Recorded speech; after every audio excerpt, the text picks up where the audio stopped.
Blijf hier nog 1 inademing. Yoga bij de gorilla's. Nog geen bezoekers in de dierentuin en een lekker koel ochtendbriesje. Meer zen wordt het niet. Wie vult dit? Heel ontspannen. Lekker. Het is een hele bijzondere ervaring natuurlijk voor de mensen. Hè, dat ze op een rustige manier wakker kunnen worden, eigenlijk samen met de dieren. Ja, in de huidige tijd is het toch wel belangrijk hè, dat mensen even een moment voor zichzelf hebben, even tot rust komen en ontspanning. En dan is dat in een dierentuin natuurlijk een hele unieke locatie. En voel het contact van je heupen en je billen met de yogamat onder je. Ja, lekker ontspannen. Relax. Ja. Het is heerlijk hier, ja.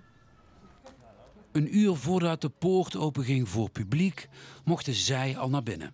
Een VIP-behandeling dus voor dit yogaklasje. Het geld van deze les gaat naar eikelmuisonderzoek. Iedereen blij.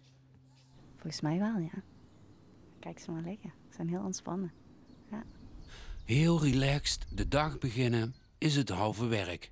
Dat hoef je deze beer van een aap niet uit te leggen. Want uiteindelijk is het weer gedaan met de rust. Het was een hele ontspannen ervaring. Sowieso, de yoga van Laura is echt altijd heel erg fijn. En met dit uitzicht op de gorilla's is het natuurlijk helemaal super.